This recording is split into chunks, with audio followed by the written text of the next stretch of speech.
नमस्कार मित्रों, हिंदी जानपथ में आपका स्वागत है। मित्रों, आज की हमारी वीडियो का विषय है कि हिंदी वर्णमाला में पहले का वर्ग ही क्यों है। देखिए, हिंदी बड़ी वैज्ञानिक वर्णमाला है। हिंदी वर्णमाला में कौन सा वर्ण कहाँ है, इस सब के पीछे तर्क है, लॉजिक है। रैंडमली कोई भी वर्ण कहीं रख दिया गया ऐसा नहीं है।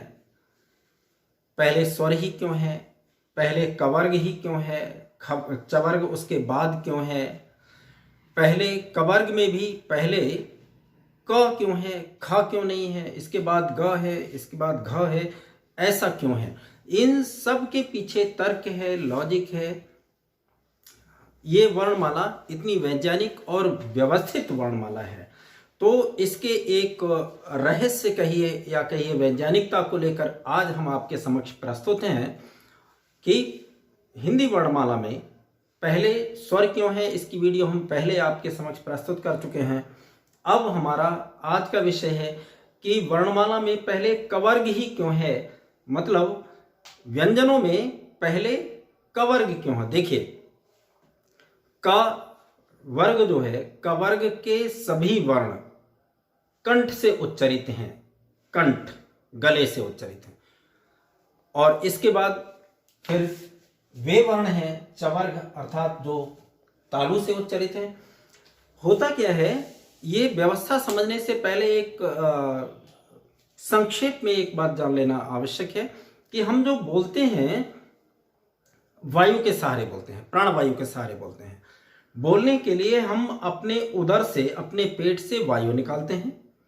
वायु जब मुख के रास्ते आता है तो मुख के विभिन्न अवयवों में, विभिन्न भागों में उसको स्पर्श करता है और उसके लिए हम अपनी जिह्वा इत्यादि का सहारा लेकर के वायु को इधर उधर अपने अवयवों से, अपने अंगों से, मुख के अंगों से स्पर्श कराते हैं।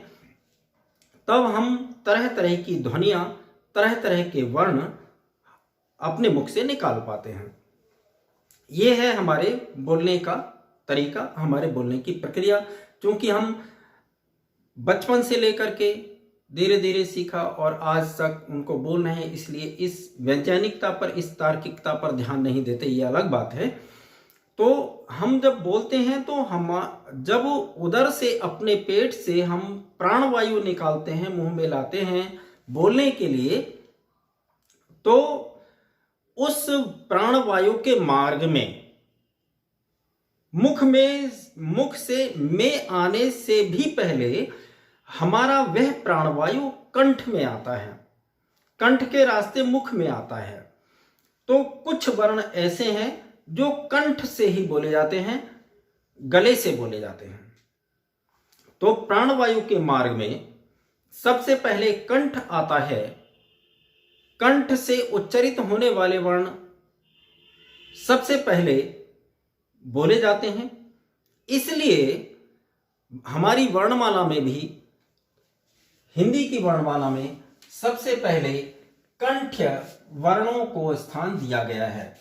कवर्ग जो है ये कंठ से बोला जाता है, ये वर्ण कंठ से, कंठ। अगली बात है, इसके बाद अब देखिए, कंठ के बाद तालु आता है।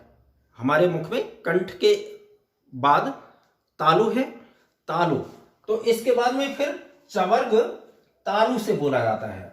चवर्ग के जितने भी वर्ण हैं वो तालु से बोले जाते हैं।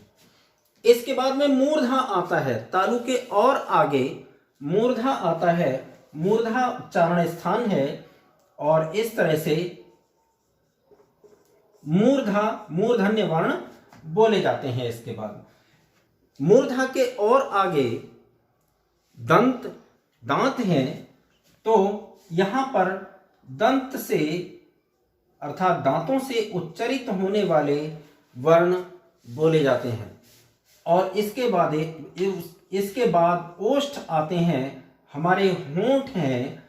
तो इसके बाद जो भी ओष्ठ से बोले जाने वाले वर्ण हैं उनको हमारी वर्णमाला में स्थान दिया गया है। आप देख रहे हैं, सबसे पहले कंठ, इसके बाद तालु, इसके बाद मूर्धा, इसके बाद दंत, और दंत के बाद ओष्ठ, और ओष्ठ के बाद प्राणवायु बाहर निकल जाता है।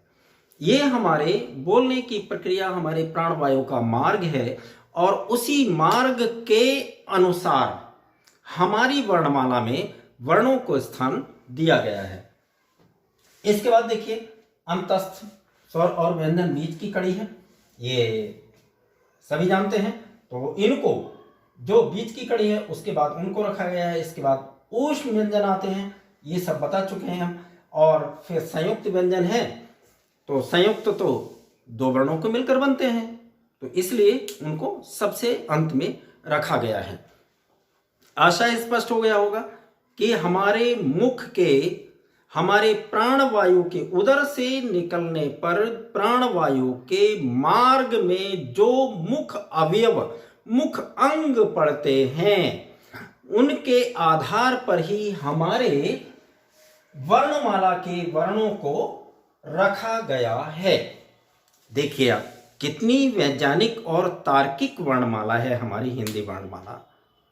आशा है कि ये चीज स्पष्ट हो गई होगी, और आप इस तथ्य से, इस वैज्ञानिकता से, इस अद्भुत रहस्य से, हमारी वर्णमाला के अद्भुत रहस्य से आप संतुष्ट होंगे, आप पूरी तरह से इससे सहमत होंगे। आपको एक रहस्यमयी चीज मिली होगी।